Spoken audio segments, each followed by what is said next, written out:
예, 오늘 말씀의 제목은 우리의 탄식하며 간구하는 성령님입니다. 우리 옆에 있는 분과 이렇게 한번 인사해 보겠습니다. 주님께서 당신을 위해 간절히 기도하고 있습니다. 이렇게 인사하겠습니다. 시작. 주님께서 당신을 위해 간절히 기도하고 있습니다. 또 이렇게 인사합니다. 그래서 당신 늘 평안합니다. 이렇게 인사하겠습니다. 시작. 그래서 당신 늘 평안합니다. 아멘. 사람들의 삶의 목표는 대부분 행복이라고 말을 합니다. 그래서 세상에서는 행복에 이르는 길에 대해서 참 많은 이야기도 하고 본인이 시도도 하고 많은 강의들이 있습니다.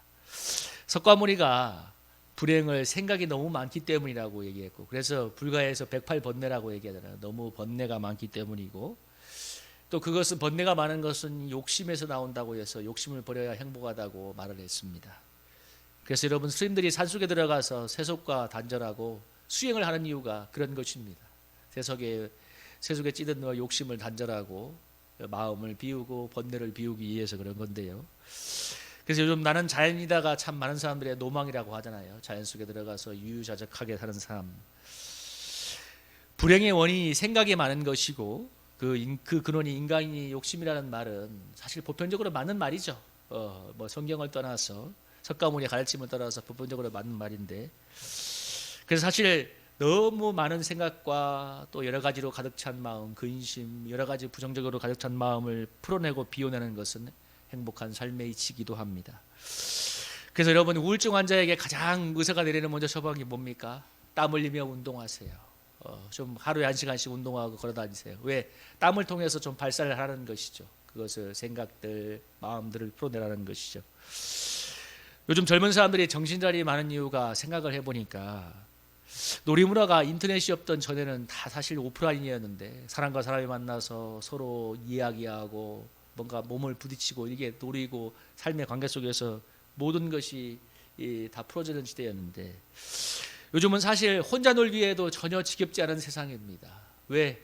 인터넷도 하고 게임도 하고 유튜브도 보고 있으면, 제가 유튜브를 보니까 TV를 거의 안 보게 돼요. 유튜브에 너무 재밌는 게 많아서.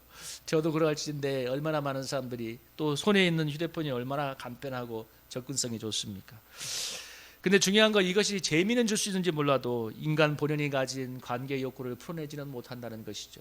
그래서 지금은 혼자 놀기는 많아졌지만, 놀이문화는 많아졌지만, 사실 사람들이 정말 풀어내야 될 욕구를 풀어줄 수 있는, 인격적인 관계의 욕구를 풀어줄 수 있는 것은 너무 많이 사라졌기 때문에 오히려 그것이 더 사람들을 정신적으로 병들게 하는 거 아닌가 생각해 봅니다.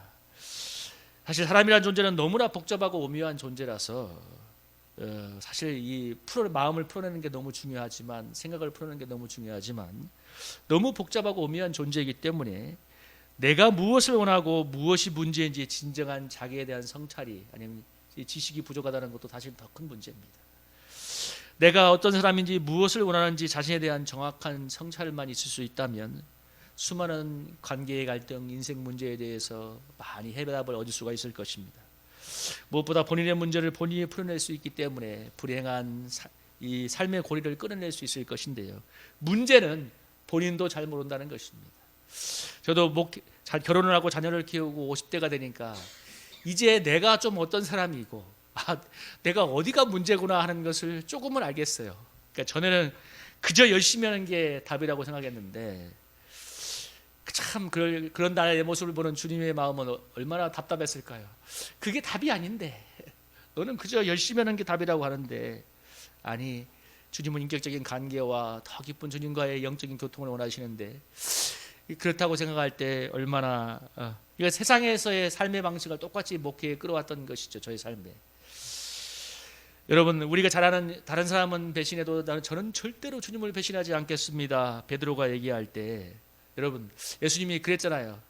우리 그 성경을 읽어보면 누가복음에도 나오고 마태복음에 나오고 여러분 마가복음에 나오는 게 바로 베드로의 이 배신을 예고한 것입니다. 베드로가 누가복음 22장 33절에 보면, 주여 내가 주와 함께 오게도 가고 죽는데도 가기를 각오하였나이다. 마태복음에는 뭐라고 합니까? 35절에 내가 주와 함께 죽을지언정 주를 부인하지 않겠습니다. 33절에 보면 모든 사람이 주를 버릴지라도 나는 결코 버리지 않겠습니다 하는데, 예수님은 너무나 냉정하게 네가 오늘 밤 다가오기 전에 내가 3번 나를 부인할 것이다. 이렇게 얘기하고 있습니다.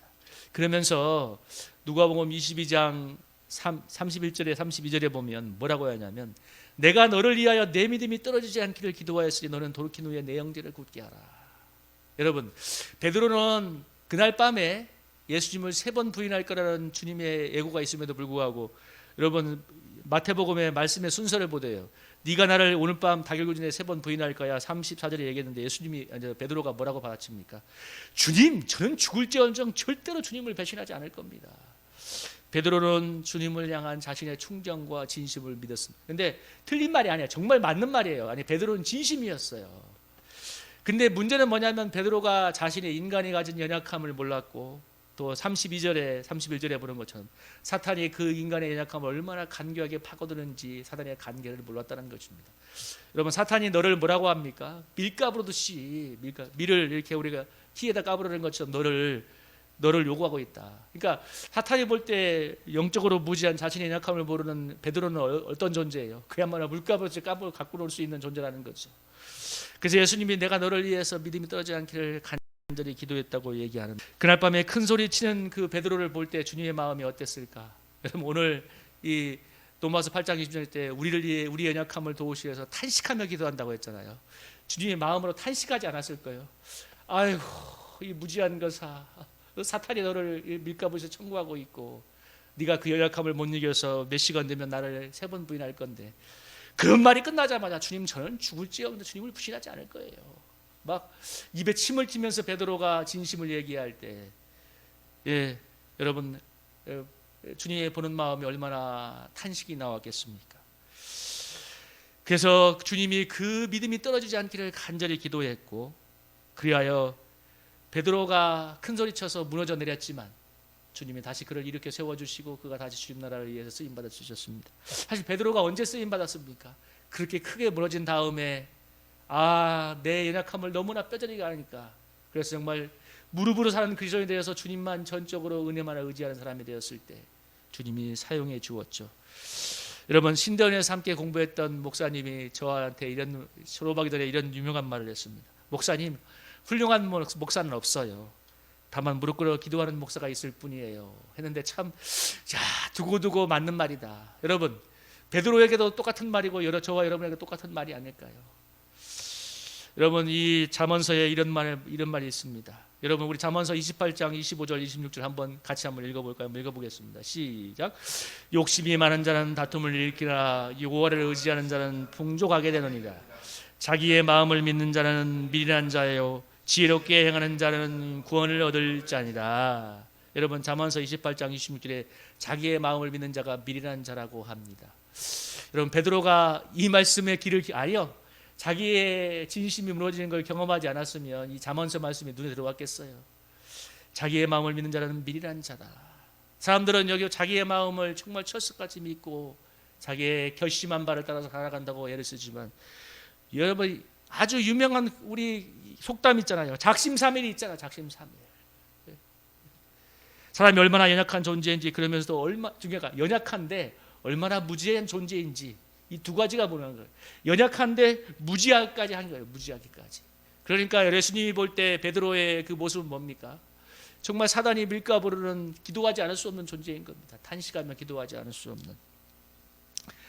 폴 트루니에가 비밀이라는 책을 썼는데, 거기가 그 트루니에가 비밀이라는 책에서 인간의 의식 세계가 의식과 무의식의 세계로 구성되어 있는데, 인간 마음속에 있는 깊은 비밀은 거의 다 무의식 깊이에 들어가 있다고 했습니다. 그래서 대부분은 인식을 하지 못하고 이것들이 가끔 뭐라고 했냐면 꿈 아니면 눈물, 알 수 없는 감정 등의 빛을 통해서 이렇게 파편적으로 나타난다고 했습니다.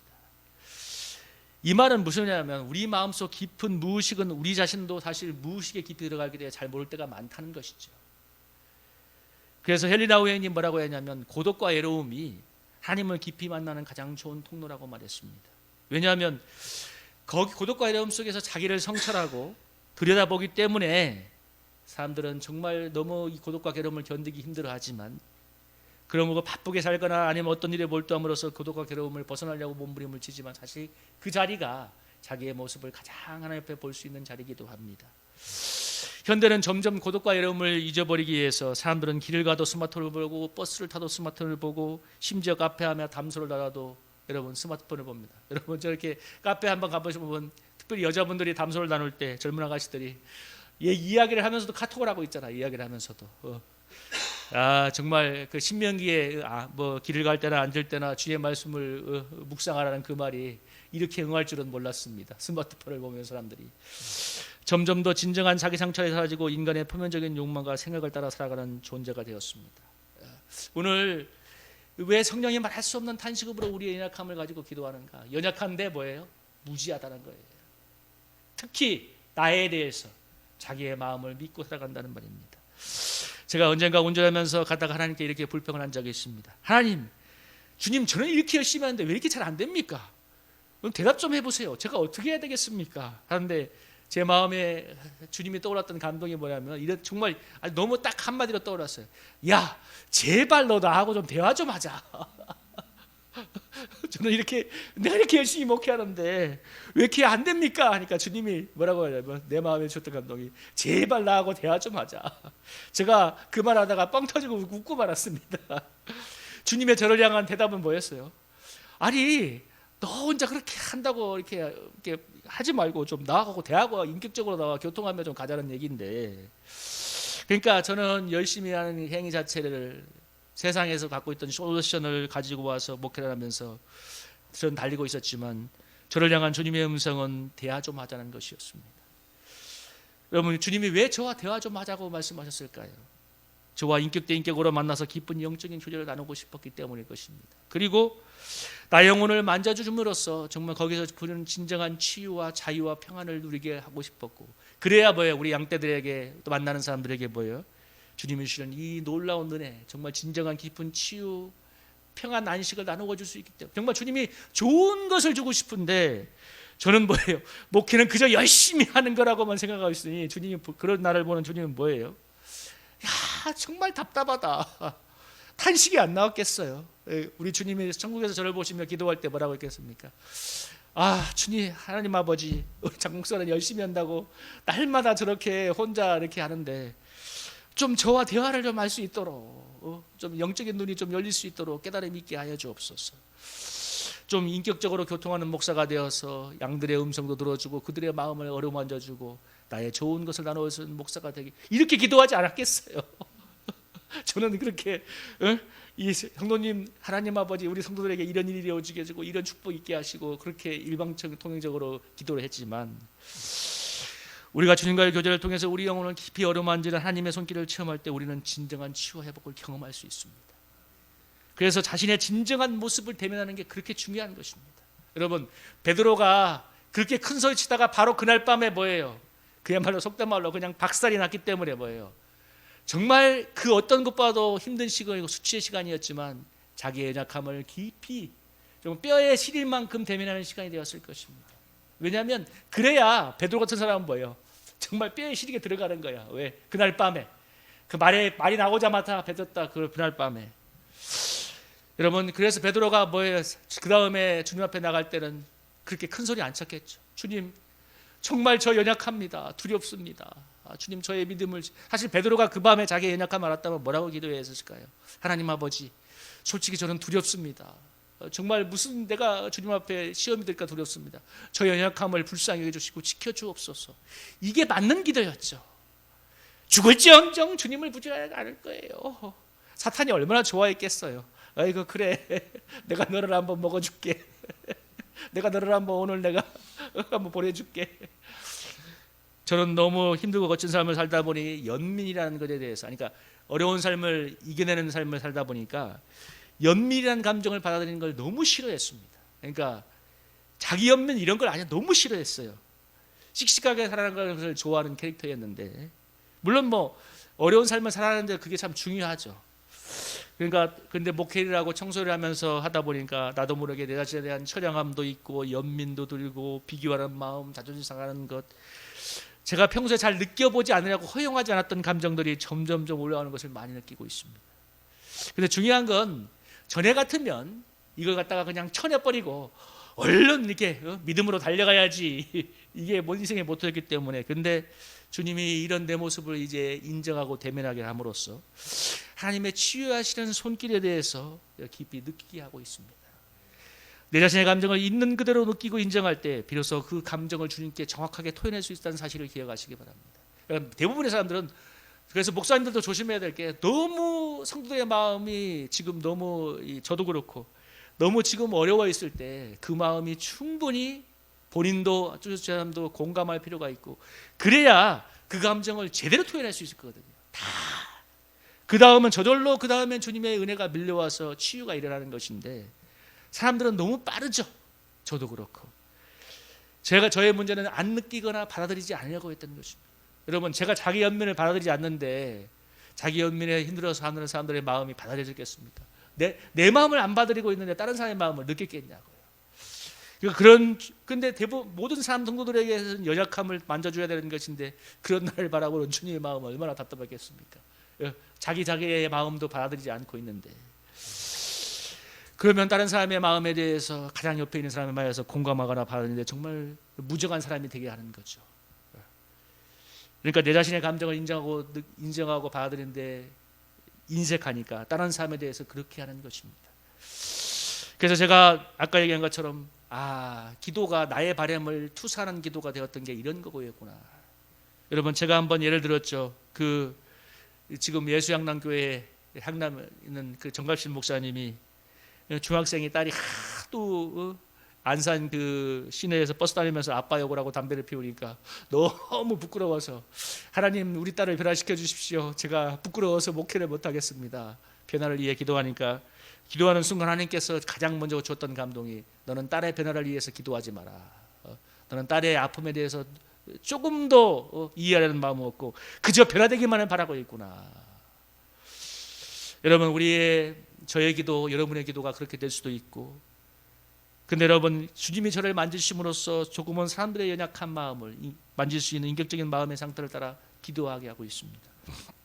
여러분, 인약함을 같이 느끼고 그리고 그 마음으로 기도하는 것, 그게 아주 중요한 중보기도의 포인트입니다. 왜냐하면 우리의 연약함을 도우시는 성령이 말할 수 없는 탄식으로 기도하고 있기 때문에, 그 연약함을 느끼면서 주님과 정말 인격적으로 교통할 때 그 중보기도가 폭발하는 능력을 가질 수 있는 것이죠.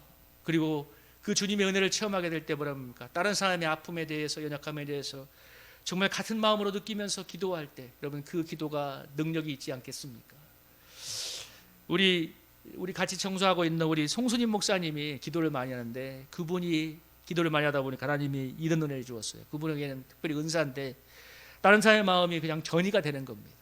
그러니까 어떤 사람이 정말 자살 충동을 느끼면, 본인도 너무 자살 충동을 느낄 만큼 힘들 때가 있고 너무 힘들대요. 그런데 그렇기 때문에 그 기도는 정말 타오르는 하나님의 마음으로 기도하게 되고 능력이 나타나게 됩니다. 여러분, 힘든 거 기도할 수 있죠. 그런데 성령의 말할 수 없는 탄식의 기도까지 들어가려면, 여러분, 나의 연약함에 대해서도 깊이 느끼면서, 내가 느끼면서 기도해야 되고, 그래야 다른 사람도 연약함을 같은 마음으로 느끼고 정말 성령의 탄식하는 기도로 함께 기도할 수가 있는 것입니다.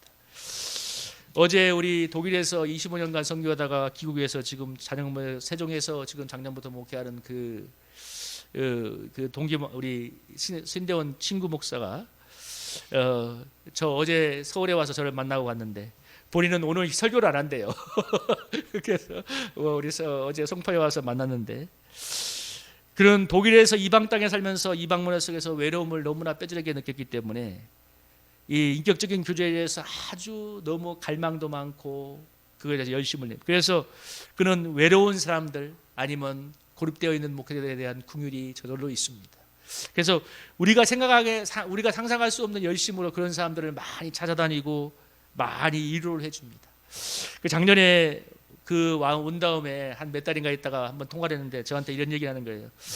한국에 교회가 많은데 내가 굳이 또 이런 교회를 섬겨야 되겠는가 하는 얘기를 하는데, 제가 뭐라고 했냐면, 아니요, 우리 선교사님이 그 당시 선교사이자 목회자인데 선교사님이 했던 경험을 가지고 하나님께서 역사하실 거니까, 하나님이 우리 당신이 했던 그 경험만을 가지고 섬길 수 있는 사람이 너무 많을 것이다. 특별히 우리는 선교사 출신이었기 때문에 선교 가서 힘들었던 사람들, 선교 가서 너무 고립되어 있던 사람들, 아니면 그분들이 한국에 들어왔을 때 누가 그 사람들 도울 수 있는가? 아니면 그런 양떼들이 있을 때, 그런 특수한 경험에 있는 양떼 있을 때 당신만이 그 일을 할 수 있을 것이다. 그게 당신의 사명이다 하니까 조금 은혜는 받는 것 같아요. 근데 여러분, 우리의 삶의 여정은 너무나 다양하고 개인적인데, 그래서 여러분, 그래서 하나님이 각 사람을 통해서 그 사람만을 통해서 이루고자 하는 사명이 반드시 있습니다. 그 사명은 궁극적으로는 영혼들을 돕고 구원하는 것이죠. 여러분, 영혼들을 돕고 구원하려면 나의 연약함을 도우사 말할 수 없는 탄식으로 기도하는 성령님과 인격적인 교제의 장에 들어갈 수 있어야 됩니다. 그래야 나의 연약함을 위해서 말할 수 없는 탄식으로 구하는 성령님과 기도함으로 그 속에서 정말 놀라운 치유와 회복을 경험하게 될 때, 여러분, 다른 사람들, 내 이웃애들 연약함을 위해 동일한 마음으로 기도하며 탄식하며 기도하면서 하나님의 역사를 일으키는 주님의 통로가 되지 않을까요? 이 시간도 성령님께서 말할 수 없는 탄식으로 나의 연약함을 돕기 위해 기도하고 있습니다. 여러분, 얼마나 은혜가 됩니까? 나의 연약함, 누구가 아니라 나의 연약함을 돕기 위해서. 아이고, 장 목사 그렇게 열심히 하더만 이제는 열심히 빠져서 대롱대롱 하는구나. 그래요. 근데 주님이 그 순간을 기다리고 있었을 거예요. 근데 내가 너의 열심이 아니라 너의 연약함을 들어서 사용할 거야. 기도하고 계시지 않겠습니까? 여러분, 그 탄식하는 그 주님과 기도하는 주님과 함께 기도할 때, 여러분, 때를 따라 돕는 놀라운 은혜를 얻게 될 것입니다. 그래서 그 좋으신 주님의 은혜를 덧입게 될 때 정말 곰핍한 이웃들에게 좋으신 은혜를 나누어 줄 수 있는 축복의 통로로 사용되어질 수 있을 줄로 믿습니다. 그런 은혜 속에 들어가기를 주님의 이름으로 축복합니다.